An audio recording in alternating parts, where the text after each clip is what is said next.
길게 이제 생각하려고 합니다. 먼저 이어서 출애굽기 5장 22절부터 6장 13절, 그 다음에 6장 28절부터 17장 13절까지를 세 번의 본문으로 읽은 다음에 그 내용을 생각하겠습니다. 이 말을 듣고서 모세는 주님께 돌아와서 호소하였다. 주님, 어찌하여 주님께서는 이 백성에게 이렇게 괴로움을 겪게 하십니까? 정말 왜 저를 이곳에 보내셨습니까? 제가 바로에게 가서 주님의 이름으로 말한 뒤로는 그가 이 백성을 더욱 괴롭히고 있습니다. 그런데도 주님께서는 주님의 백성을 구하실 생각을 전혀 하지 않고 계십니다. 주님께서 모세에게 말씀하셨다. 이제 너는 내가 바로에게 하는 일을 보게 될 것이다. 틀림없이 그는 강한 손에 밀려서 그들을 내보내게 될 것이다. 강한 손에 밀려서야 그들을 이 땅에서 내쫓다시피 할 것이다. 하나님이 모세에게 이렇게 말씀하셨다. 나는 주다. 나는 아브라함과 이삭과 야곱에게 전능한 하나님으로는 나타났으나 그들에게 나의 이름을 여호와로는 알리지 않았다. 나는 또한 그들이 한동안 나그네로 몸부쳐 살던 가나안 땅을 그들에게 주기로 그들과 언약을 세웠는데 이제 나는 이집트 사람이 종으로 부리는 이스라엘 자손의 신음소리를 듣고 내가 세운 언약을 생각한다. 그러므로 너는 이스라엘 자손에게 말하여라. 나는 주다. 나는 이집트 사람들이 너희를 강제로 부리지 못하게 거기에서 너희를 이끌어내고 그 종살이에서 너희를 건지고 나의 팔을 펴서 큰 심판을 내리면서 너희를 구하여 내겠다. 그래서 너희를 나의 백성으로 삼고 나는 너희의 하나님이 될 것이다. 그러면 너희는 내가 주 곧 너희를 이집트 사람의 강제 노동에서 이끌어낸 너희의 하나님임을 알게 될 것이다. 내가 아브라함과 이삭과 야곱에게 주기로 손을 들어 맹세한 그 땅으로 너희를 데리고 가서 그 땅을 너희에게 주어 너희의 소유가 되게 하겠다. 나는 주다. 모세가 이스라엘 자손에게 이와 같이 전하였으나 그들은 무거운 노동에 지치고 기가 죽어서 모세의 말을 들으려고 하지 않았다. 주님께서 모세에게 이르셨다. 너는 이집트의 왕 바로에게 가서 이스라엘 자손을 그의 나라에서 내보내라고 하여라. 이에 모세가 주님께 아뢰었다. 이스라엘 자손도 저의 말을 듣지 않는데 어찌 바로가 저의 말을 듣겠습니까? 저는 입이 둔하여 말을 할 줄 모릅니다. 주님께서는 모세와 아론에게 이스라엘 자손을 이집트 땅에서 인도하여 내라고 명하셨는데 이 사실을 이스라엘 자손에게도 알리고 이집트 왕 바로에게도 알리라고 모세와 아론에게 명하셨다. 자, 6장 28절부터 7장 13절입니다. 주님께서 이집트 땅에서 모세에게 말씀하실 때이다. 주님께서 모세에게 이르시기를 나는 주다. 너는 내가 너에게 하는 말을 모두 이집트의 임금 바로에게 전하여라 하셨다. 그러나 모세는 주님께 이렇게 대답하였다. 보십시오. 저는 입이 둔하여 말을 할 줄 모릅니다. 바로가 어찌 저의 말을 듣겠습니까? 주님께서 모세에게 말씀하셨다. 보아라, 나는 내가 바로에게 하나님처럼 되게 하고 너의 형 아론이 너희 대언자가 되게 하겠다. 너는 내가 너에게 명한 것을 그의 형 아론에게 말하여 주고 아론은 그것을 바로에게 말하여 이스라엘 자손을 그 땅에서 내보내 달라고 하여라. 그러나 나는 바로가 고집을 부리게 하여 놓고서 이집트 땅에서 표징과 이적을 많이 행하겠다. 바로가 너희의 말을 듣지 않을 때 나는 손을 들어 큰 재앙으로 이집트를 치고 나의 군대요 나의 백성인 이스라엘 자손을 이집트 땅에서 인도하여 내겠다. 내가 손을 들어 이집트를 치고 그들 가운데서 이스라엘 자손을 이끌어 낼 때 이집트 사람들은 내가 주님임을 알게 될 것이다. 모세와 아론은 주님께서 자기들에게 명하신 대로 하였다. 그들이 바로에게 말할 때 모세의 나이는 80살이고 아론의 나이는 83살이었다. 주님께서 모세와 아론에게 다음과 같이 말씀하셨다. 바로가 너희에게 이적을 보여달라고 요구하거든 너는 아론에게 지팡이를 바로 앞에 던지라고 하여라. 그러면 지팡이가 뱀이 될 것이다. 모세와 아론은 바로에게 갔다. 그들은 주님께서 분부하신 대로 하였다. 아론이 바로와 그의 신하들 앞에 자기의 지팡이를 던지니 그것이 뱀이 되었다. 이에 바로도 현인들과 요술가들을 불렀는데 이집트의 마술사들도 자기들의 술법으로 그와 똑같이 하였다. 그들이 각각 자기의 지팡이를 던지니 그것들이 모두 뱀이 되었다. 그러나 아론의 지팡이가 그들의 지팡이를 삼켰다. 그러나 주님께서 말씀하신 대로 바로가 고집을 부리고 그들의 말을 듣지 않았다. 자, 사랑하는 교회 여러분, 우리가 이제 출애굽기의 초반에 나오는 중요한 내용을 좀 생각해 보려고 합니다. 모세를 불러서 이제 이스라엘 백성을 이집트에서 빼내려고 하시는 장면입니다. 그래서 모세를 부르셔서 이제 호렙산, 하나님의 산에서 그 떨기 나무 가운데 나타나시는 장면이 기록되어 있고, 모세를 부르셔서 이제 내가 너를 통해서 이러이러한 일을 할 것이다 하고 말씀을 하십니다. 자, 그런 다음에 이제 모세와 아론, 모세의 형 아론을 이제 함께 러닝메이트로 붙여줍니다. 모세가 말하자면 왕과 같은 존재고 아론은 대변인과 같은 존재로 이 둘이 짝이 되어서 먼저 이스라엘 백성에게 가고 그 다음에 이제 이집트의 왕 파라오에게 갑니다. 여기 이 바로라는 건 왕의 이름이 아니고 왕의 칭호입니다. 유대인의 왕을 그리스도라 칭한 것처럼 이집트의 왕은 파라오입니다. 그래서 이 파라오라고 하는 건 이름이 아니고 바로는 이름이 아니고 이제 이집트의 왕 또는 황제의 칭호를 가리킨다 하고 생각하시면 됩니다. 자, 그래서 이제 3장 1절부터 5장 21절의 내용을 크게 생각해 보면 모세를 준비시켜서 이제 이스라엘 사람들에게 보내시는 내용이 나옵니다. 그 다음에 이제 5장 22절부터 저 12장 42절까지 보면 이스라엘 백성에게 보내신 다음에 이제 이집트의 황제인 파라오에게 보내시는 내용이 나옵니다. 그런데 파라오가 모세와 아론의 말을 듣지 않고 고집을 부리지요.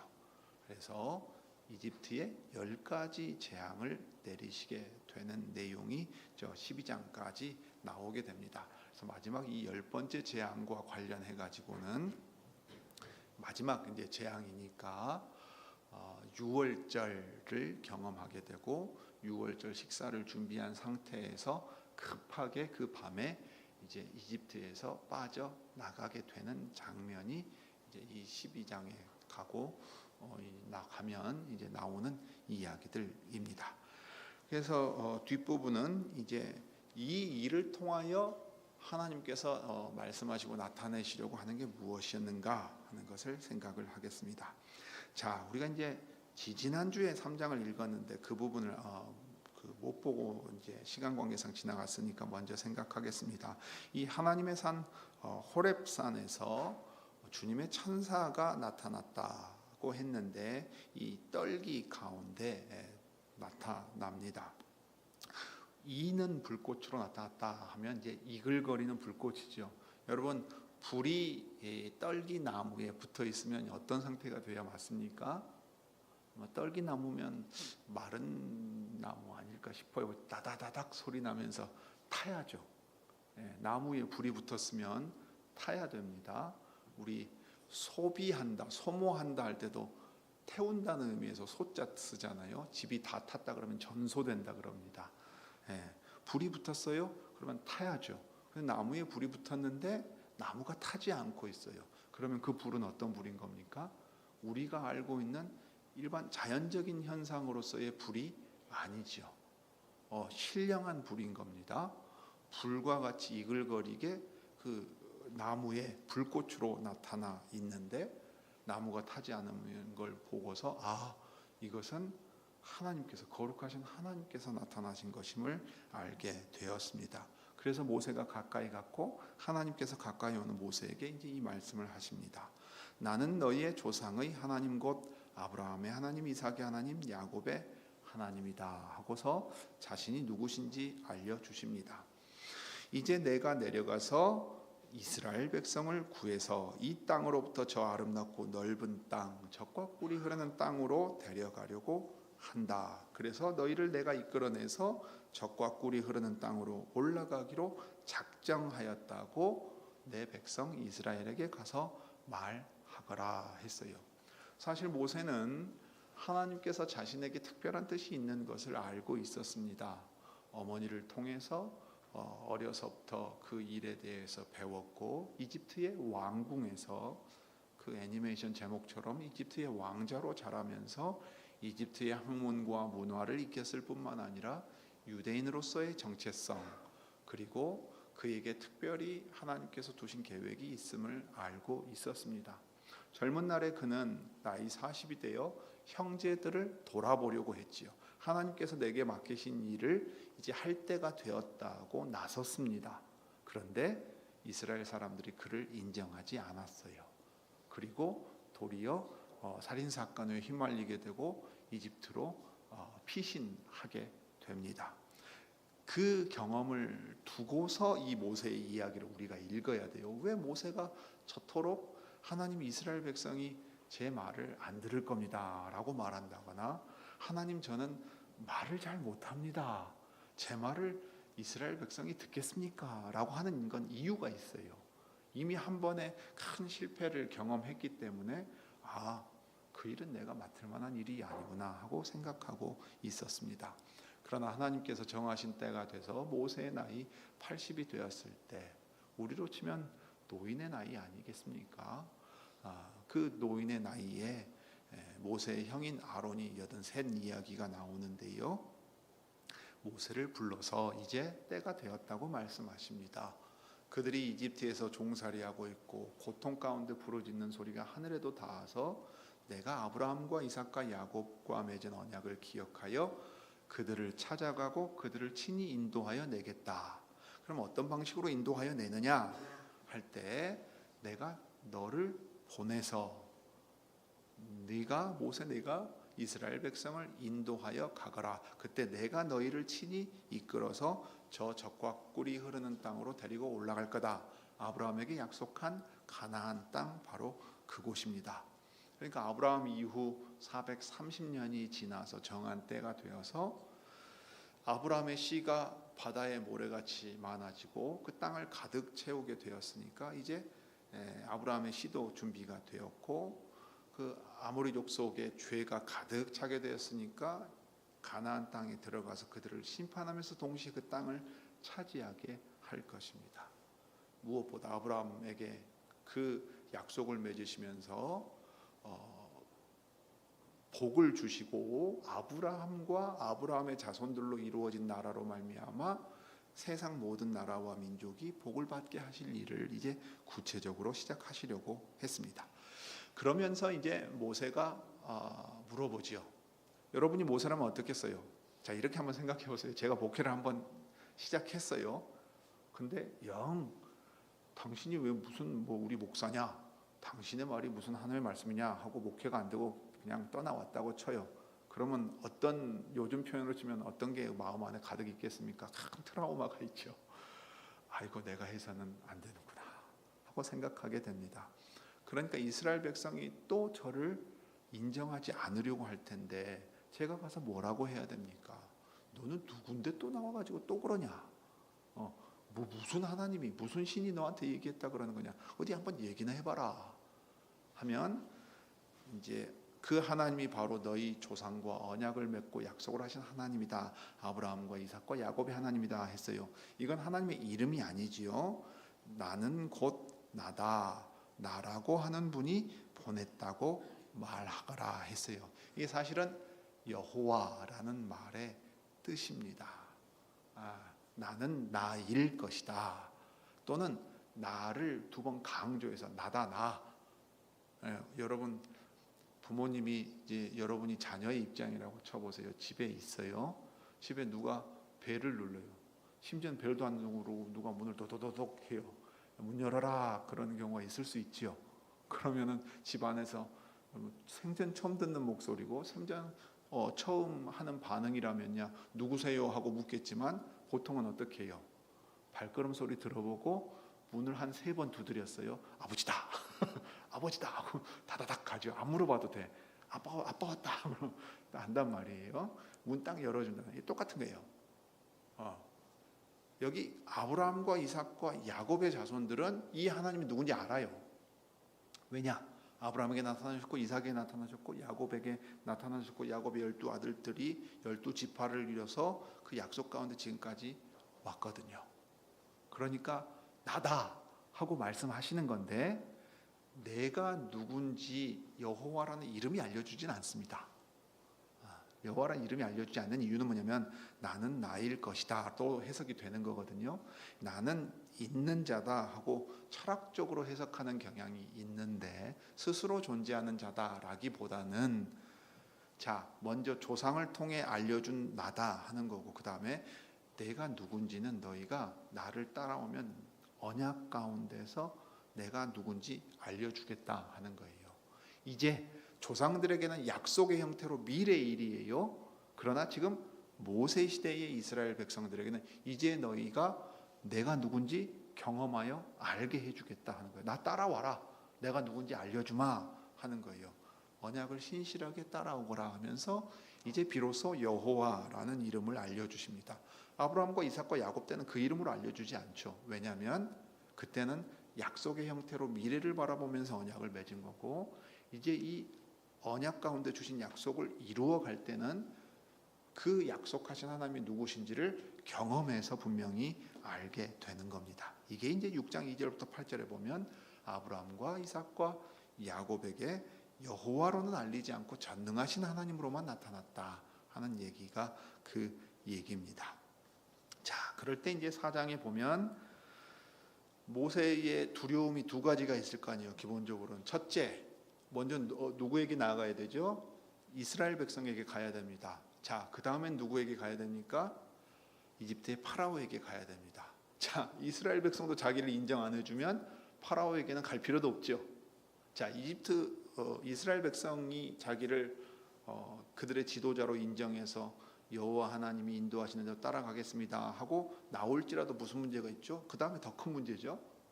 이집트의 파라오가 이스라엘 사람들을 순순히 빼줘요? 말도 안 되잖아요. 말도 안 되잖아요. 아니 오늘날 법치국가라고 하는 저 미국에서도 여러분 조지아주에서 일어난 일 한번 보십시오. 저렇게 강제 추방시키려고 맘먹고 급습 작전을 펼쳐서 저렇게 해버리면 방법 없이 나오잖아요. 하물며 지금 이집트의 왕이 옛날로 치면 생사여탈권을 다 쥐고 있는 왕이 웬 뜬금없이 국가에도 엄청난 손해를 가져다 줄 저 노예들을 그냥 다 내보낸다는 얘기입니까? 턱도 없는 얘기죠. 그러니까 파라오에게 가서 이스라엘 백성을 보내주십시오. 여호와께서 보내라고 하십니다. 하면 순순히 들어줄 거라고 기대하기 어려운 겁니다. 2가지가 항상 있어요. 그러니까 2가지를 다 이제 주님이 해결해 주시는 겁니다. 그래서 첫째 이제 이적을 보여주시면서 확신을 시켜주세요. 자, 이스라엘 백성에게 가서 이 2가지 이적을 베풀어라 하고 말해요. 말로 했는데 안 들으면, 그러니까 말로 들으면 제일 좋아요. 말 안 들으면 그 다음에 이 말을 확증할 수 있게끔 그 권능으로 이적을 표징으로서 보여주라 하는 게 뭐였냐면 지팡이를 던져서 뱀으로 변하는 거 하고 그게 첫 번째고 그 다음에 손을 넣어서 이제 손에 급성 피부병이 생기는 겁니다. 나병이 발한다고 하얗게 이제 발한다고 하는 건데 그래서 하나님의 능력이 이 모세를 통해 나타난다. 그러니 모세를 따라오라 하는 말이 확실하다는 걸 보여주라는 거예요. 근데 잘 보시면 여러분이 지팡이와 관련된 표징은 나중에 바로에게도 똑같이 하게 하십니다. 그러니까 하나님께서 이 사막지대에 사는 사람들에게 나타날 표징들을 이스라엘에게 보여주시고 그 다음에 이집트 사람들에게도 보여주게 하셔서 이제 믿고 주님의 말대로 이루어질 수 있게끔 하는 거예요. 그래서 2번째 이적의 표징은 믿을 거라 했고 그것도 안 믿으면 나중에 먼지 모래를 가져다가 뿌리면 어떻게 된다 그럽니까? 강이 피로 변할 거라 했어요. 잘 보면 나중에 이게 10가지 재앙의 들어 있습니다. 그러면 무슨 뜻이냐면 결국 이집트에 내린 재앙은 이집트에만 내리는 게 아니에요. 여호와의 말씀을 믿지 않는 이에게 그 이집트의 배경 아래서 내리려고 하는 재앙인 겁니다. 그러니까 실은 이스라엘 백성도 여기서 제외되는 종족이 아닐 수 있는 그 가능성을 우리가 생각해 볼 수 있어요. 물론 지금은 이스라엘 이집트에서 빼내시려는 겁니다만은 살짝 그것을 비춰놓는 부분을 우리가 볼 수 있습니다. 자, 그 다음에 이제 모세에게는 무슨 문제가 하나 있냐면 말로 안 되지 않습니까? 제 말 안 들었지 않습니까? 말로 가서 했는데 40년 전에 안 듣더라 이 말이에요. 그러면 모세가 생각할 때는 어떻게 느낄 수 있겠어요? 내 말로는 안 된다. 제가 해서는 안 됩니다. 하고 계속 뒤로 빼는 거예요. 모세가 믿음이 없거나 사명을 깨닫지 못한 사람이 아닙니다, 여러분. 오히려 경험한 바가 있기 때문에 계속 그 얘기를 해요. 그래서 하나님이 그것을 알고 계십니다. 그래서 내가 너희를 이끌어 가겠다 했고 내가 너와 함께 하겠다고 말씀하십니다. 그러니까 이제 네 말이 하나님의 말처럼 되게 하겠다 하시면서 이제 나중에는 그 완고함이지요. 말하자면은 자기가 경험한 것에서 벗어나지 못하고 하나님의 능력을 의지하기보다 자기 경험에 갇혀서 하나님을 이제 화나게 만듭니다. 하나님이 화내시면서 뭐라 그러냐면은 아론을 붙여주마. 아론 말 잘하지 않느냐. 그래서 아론에게 너가 하나님처럼 되게 하고 아론이 이제 내 입처럼 내 말을 전하게 될 것이다 하고 이제 붙여줍니다. 그런 다음에 이스라엘 백성들에게 가서 먼저 표적을 행하게 하고 그 다음에 파라오와 그의 신하들 앞에서 행하게 해서 하나님의 권능이 그들을 통해 나타나는 걸 통해 믿고 따라오라고 해요. 그래서 이스라엘 백성은 믿습니다. 이제 모세를 따라가려고 할 것 아니에요? 그러면 그 다음에 이제 모세와 아론은 뭘 해야 되겠습니까? 파라오에게 가야 되겠죠. 그러니까 여호와께서는 이스라엘을 향하여 먼저 보내시고 그 다음에 여기 이집트의 파라오로 대표되는 세상의 왕을 향하여 나아가도록 보내십니다. 그러면서 이집트로 돌아가거라. 내가 너에게 이적을 행할 능력을 주었으니 너는 바로에게 말해라. 왜 이스라엘 백성을 보내주어야 되느냐? 왜 히브리 사람들의 신의 말을 내가 들어야 하느냐? 그 신이 온 세상의 신으로서 너희가 믿고 섬기는 모든 거짓된 신들 위에 참 신이시기 때문이다 하는 것을 이제 내가 가르치겠다 하는 거예요. 그 다음에 세상 모든 만물을 내가 창조하고 모든 나라들 위에 내가 왕으로 군림할 터이나 먼저 양자 삼은 언약을 맺어 양자 삼은 여기 히브리 사람들이 내 백성, 내 민족, 내 나라가 된다. 그러니 이들이 내 맏아들, 첫째 아들이다 하고 말씀하세요. 이후로 이들을 통하여 다른 아들들이 내게로 나오게 하고 태어나게 할 것을 말씀하시는 겁니다. 이게 이제 아브라함의 씨로 말미암아 모든 민족이 받게 될 복을 보여주고 있는 내용입니다. 세상 모든 나라들도 나의 아들들, 내 나라, 내 민족이 되게 함으로써 아브라함의 자손들이 받은 복을 함께 누리게 하겠다 하는 거예요. 자, 이게 이제 아브라함과 이삭과 야곱을 부르시고 언약을 맺으신 목적이 모세를 통해 이스라엘 백성을 가나안 땅으로 보내서 나라를 이루게 하심으로써 무엇을 하시려고 하는지 점점 더 구체적으로 나타나게 되는 겁니다. 자, 그럴 때 우리는 이렇게 생각할 수 있어요. 요즘 사람들 중에는 책 좀 읽은 사람들이 구약 성경을 좀 읽어보니까 저 히브리 사람들이 섬기던 부족신, 적은 민족이 섬기던 부족신이 야훼라는 이름을 가졌고 신들이 전쟁하는 이야기가 이 이집트에서 나와 가나안 땅으로 가는데 있다. 그 신은 또 가나안 땅에 들일 때에 피를 좋아해서 전쟁으로 피 흘리게 만들어 자기 힘을 과시하는 신이다. 이런 식으로 말하는데 우리가 성경을 잘 읽어봐야 되겠지요.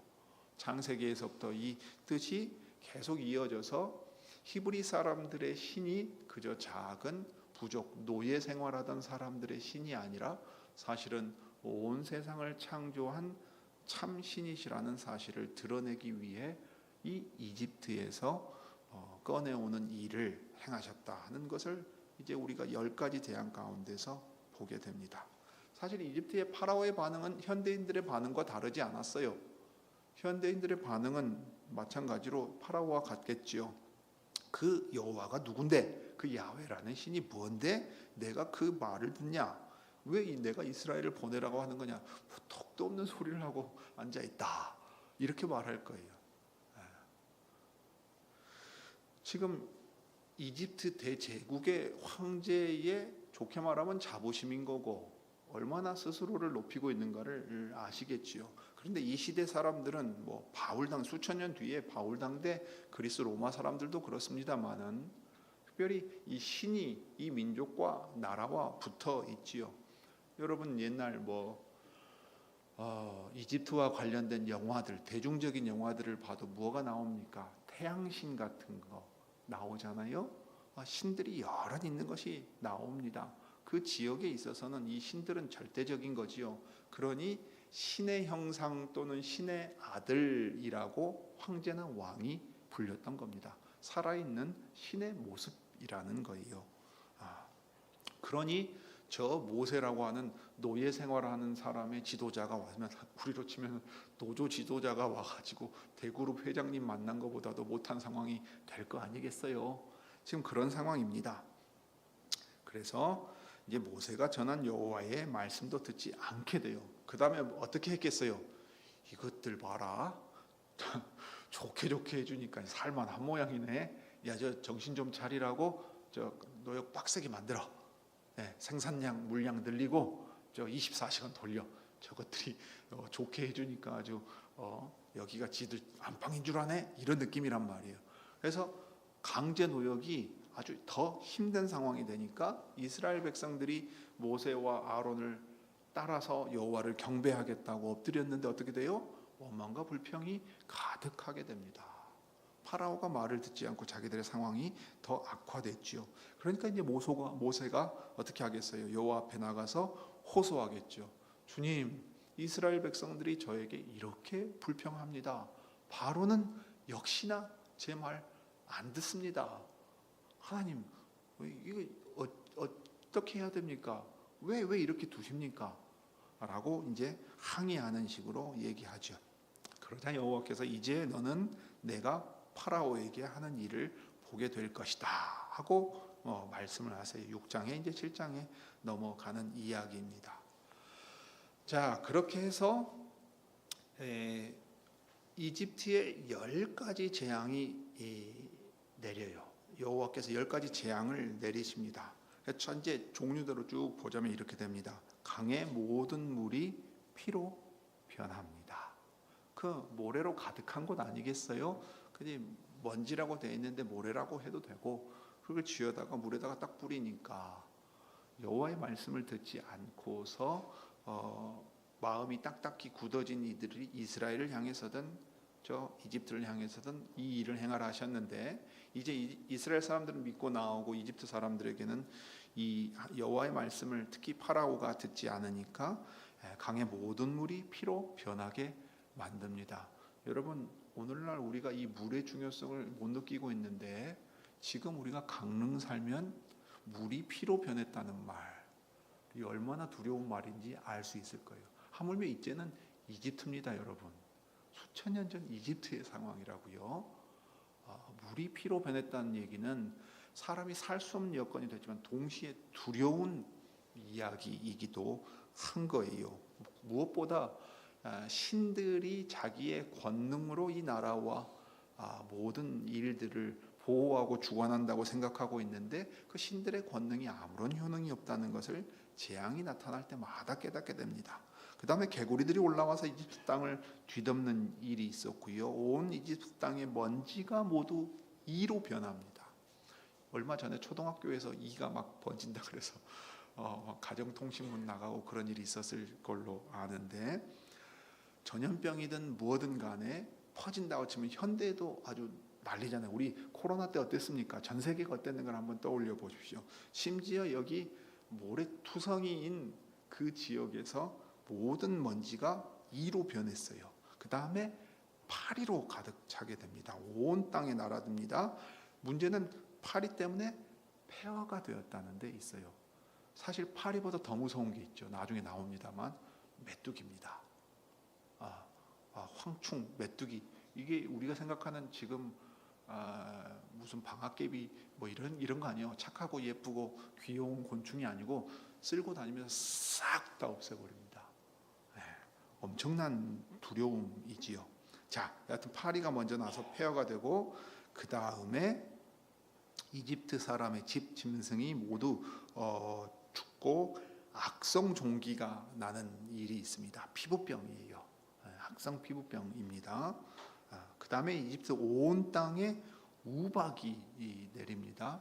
여러분, 우박이 내린다는 얘기는요, 오늘날 좀 완전 이상 기온의 이상 현상인데요. 그러면 농작물이 완전히 다 망칩니다. 여러분, 올해 우리나라 날씨 어땠습니까?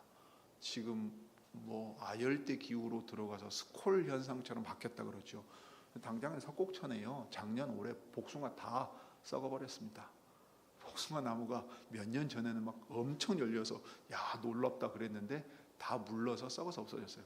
옆에 감나무 보셨어요? 혹시 주차장에 이파리 다 먹어가지고 지금 감 달려있는 게 몇 개 없습니다. 그런 상황인데 하물며 이런 재앙이 이집트 온 땅이면 어떻겠는가 했어요. 그 다음에 이제 메뚜기가 온 이집트 땅 위로 갑니다. 그 다음에 무엇보다 제일 나중에 이제 점점 갈수록 여러분, 이집트에 태양신이 있어요. 태양신을 섬긴다고요. 강렬한 태양이 만물에 생명을 주고 그 권능은 사람으로서는 어찌 해볼 수가 없지요. 그런데 그 태양이 가리워져서 온 땅에 어두움이 사흘 동안 임합니다. 그 다음에 이제 마지막으로 한밤중에 주님께서 이집트 땅에 있는 처음 난 것들을 모두 치십니다. 장자재앙이라고 부르는 거죠. 모든 처음 난 것들을 쳐요. 그러니까 태양신도 힘을 잃고 태양신이 그 권능으로 생산해서 태어나게 하는 모든 생명체의 생명을 거두어 가십니다. 하나님이 천지 만물을 주관하시고 모든 생명의 주관자이신 것을 파라오가 다스리고 수많은 신들이 있던 그 이집트 땅에 친히 나타내 보이셨어요. 자, 그러면 이 10가지 재앙을 어떤 목적에서 내리신 것인가 하면 이집트 사람들을 심판하기 위해서만 하신 게 아닙니다. 온 세상에 나와 같은 신이 없다는 것을 너에게 알리겠다 할 때, 이거 파라오에게 알리겠다고 하신 말씀이에요. 그 다음에 너에게 나의 능력을 보여주어 온 세상에 나의 이름을 널리 알리려고 내가 너를 남겨두었다. 그러니까 이집트의 파라오는 온 세상의 왕을 대표하는 존재로 여기 있습니다. 그러면 하나님께서 이집트의 그 재앙을 내리실 때 단순히 이집트의 어떤 잘못을 했으니까 너 한번 혼나봐라가 아니라 너희가 멸시하고 조롱했던 그 신이 어떤 신인가 너희는 분명히 깨닫게 될 건데 그로 말미암아 이 일을 듣는 모든 나라와 민족들이 알게 될 것이다. 온 세상에 여호와 하나님이, 이스라엘의 하나님이 천지의 창조주요 참 신이시라는 것을 내가 드러내게 하기 위해 파라오의 마음을 딱딱하게 만들고 고집스럽게 만든 거예요. 나중에 보면 여호와께서 그 마음을 돌이키게 안 하게 내버려 두니까 딱딱해지는데 거기서 더 스스로 강해집니다. 그러니까 이 책임은 파라오에게 있는데 하나님께서 그 마음에 지혜를 주지 않으면 이렇게 어리석게 행동하게 돼서 세상 모든 나라의 표본이 되게 하신 거예요. 그와 그 신하들이 고집을 부리게 하는 것은 나다고 말씀하셨어요. 그러니까 목적이 있어서 그 일을 행하셨다 했죠. 이것은 그뿐만 아니라 이제 모세를 통해서 이스라엘에게 하시는 말씀이에요. 내가 너희의 자손에게도 알리게 하려고 또 내가 주님임을 너희에게 가르치려고 그렇게 한 것이라 했어요. 이집트 사람들이 그렇게 행했으니까 여호와 말 안 듣고 잘됐다 정도가 아니에요. 너희가 지금 믿고 섬기는 하나님 경배하기 위하여 이집트 땅에 나가서 저 하나님의 산에서 언약을 맺을 분이 누구인가 너희는 똑똑히 깨달아라 했어요. 앞서 이 첫 번째 재앙이 사실 이스라엘에게도 표징으로 나타날 수 있었다고 말씀드렸잖아요. 그 점에 있어서 이스라엘은 이집트와 구별되는 자기 자신들이 특별한 존재가 아니에요. 아브라함과 이삭과 야곱을 통해 맺은 그 언약, 하나님의 약속과 하나님의 호의와 은혜 때문에 그들이 특별하게 구별된 것이지, 그 점에 있어서 이스라엘 백성은 특별한 점이 없다는 거예요. 이건 가나안 땅에 들어갈 때도 다시금 확인하게 됩니다. 여호와께서 내가 이 민족들이 가증하고 더러운 일을 행하여 이 땅에서 뽑아내 버렸는데 너희도 똑같이 하면 너희도 뽑힌다, 그 말씀하시거든요. 그러니까 이 재앙은 이집트 사람만 받는 게 아니고 사실은 하나님께서 온 세상의 왕으로 대표되는 저 마음이 딱딱하여 하나님의 말씀을 듣지 않은 모든 나라와 모든 민족, 모든 사람을 향하여 보여주신 것이니까 특별히 누가 더 기억해야 되겠어요? 이스라엘 사람들요. 여호와만을 섬기겠다고 따로 빼내는 너희야말로 이것을 명심하지 않으면 내가 제 아무리 너희의 수를 늘려서 아브라함의 씨가 많아진다고 한들, 저 젖과 꿀이 흐르는 땅에 가서 그것을 차지한다고 한들 그것이 무엇이 소용이겠느냐, 너희는 지금부터 그것을 명심하여라 하고 이집트에 임한 재앙을 보면서 깨달아야 되는 거예요. 그들에게 임했지만 저 재앙은 우리에게도 임할 수 있는 일이라는 사실을 기억하게 하십니다. 자, 그러면 이 모든 이야기를 듣고 하나님의 백성 이스라엘은 무엇을 깨달아야 됐습니까? 또 오늘 예수 그리스도 안에서 이 이야기를 듣는 우리는 무엇을 깨달아야 합니까? 모세를 불러서 이제 다음번에는 시내산에서 언약을 맺는 장면을 생각할 텐데, 왜 불러내셨는지, 왜 언약을 맺었고 무엇을 하시려고 하시는지를 기억해야 돼요. 너희를 나의 백성으로 삼고 나는 너희의 하나님이 될 것이라. 이게 언약 공식이라고 하는 말이에요. 언약 맺을 때 말하자면 갑을이 계약 관계 가운데에서 자 사인하고 자 도장 찍읍시다 할 때 약속하는 내용이에요. 너희는 내 백성이 되고 나는 너희 하나님이 된다 하는 거예요. 그래서 그 땅으로 너희를 데리고 와서 그 땅을 너희에게 주어 너희의 소유가 되겠다 하겠다 했어요. 아브라함의 씨가 바다의 모래처럼 많고 하늘의 별처럼 많게 만들어서 약속한 땅으로 들어가서 나라를 이루게 하려는 목적이 무엇이냐 하면, 나의 군대요 나의 백성인 이스라엘 자손이 나만을 경배하고 섬기게 하기 위해서라, 이 말이에요. 나의 백성이 된다는 얘기는 그들은 동시에 그들 모두가 군사가 된다는 얘기고, 더 나아가서 뭐가 돼요? 그들 모두가 제사장들이 된다는 얘기입니다. 이게 이제 출애굽기 19장에 가면 시내산에서 언약을 맺을 때 다시금 분명하게 법적으로 강조하시고 확인시켜 주셔서, 자 언약을 맺고 나를 따라가서 나라를 이룬다는 얘기는 너희가 내 말을 듣고 언약을 지키고 나의 군대가 되어서 거룩한 싸움을 싸우게 될 것이다. 그리고 너희가 모두가 제사장들이 되어야 한다. 너희 모두를 내가 거룩하게 만들어서 이 거룩한 나라를 세상에 보이고, 이 거룩한 나라로 다른 나라의 왕들이 왕관을 벗고 자기의 나라를 드리고 사람들이 이 나라를 아름답고 영광스러운 나라로 알고 찾아오게 만들겠다. 그것이 아브라함을 통해 약속한 복이고 세상 모든 민족과 나라에게 약속한 복이다 하고 지금 이제 가르쳐 가시는 겁니다. 이 복이 그리스도 안에서 이루어졌기 때문에 사도 베드로가 교회가 어떠한 복을 누리고 있는가를 베드로전서 2장에 출애굽기를 그대로 인용하면서 왕 같은 제사장이라고 하나님의 소유된 백성이라는 말로 이 그리스도의 교회와 하나님의 나라의 복을 이야기해 주었습니다. 그러니 이스라엘에게 가르치신 것은 오늘 우리에게도 가르치신 것입니다. 우리도 하나님만을 왕으로 섬기고 살아야 하겠고, 그분의 군사로서 그분이 싸우게 하시는 신령한 전투를 싸울 수 있을 만큼 자라가야 하겠고, 무엇보다 하나님의 거룩한 백성으로 살아갈 수 있게 그분의 말씀에 귀를 기울여야 되겠습니다. 자, 기도하시죠.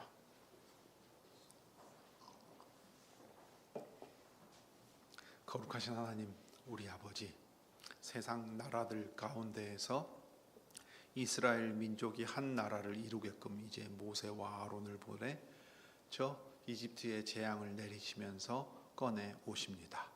하나님께서 이렇게 행하시는 목적과 이유를 가르쳐 주시면서 참으로 하나님의 백성들이 교훈을 얻게 하시고 세상 나라들이 하나님께서 행하신 큰 일을 보게 하심으로써 또 두려워하게 하십니다. 그러므로 이제 그리스도 안에서 세워진 새 언약과 새 언약으로 말미암아 이루어져가는 하나님의 나라가 바울이 말한 대로 우리의 육체가 육신이 가지고 있는 것으로 싸우는 싸움이 아니라 성령께서 사용하실 수 있도록 우리가 하나님의 말씀을 깨닫고 단단한 식물을 먹을 수 있는 사람처럼 장성하여 군대로서 무장해 갈 수 있도록 주님의 은혜를 내려 주옵소서. 그리하여서 힘이나 권력을 향하여 기울어지는 것이 아니라 참으로 신령하게 원수를 위하여 기도하고 하나님의 자비로운 사랑을 힘써 행함으로써 우리가 세상 나라에 속하지 아니하였다는 사실을 증거할 수 있게 해주시기를 빕니다. 무엇보다 거룩한 제사장들이 될 수 있도록 하나님께서는 그 모든 백성들에게 거룩한 법을 내시고 그 거룩한 법의 의미를 항상 들려주시며 가르쳐 주십니다. 그러므로 그리스도 안에서 주님이 분부하신 모든 것을 저희가 힘써 배우고 또 실천하며 행할 수 있도록 주님이 친히 인도해 주옵소서. 주 예수님의 이름으로 기도드립니다.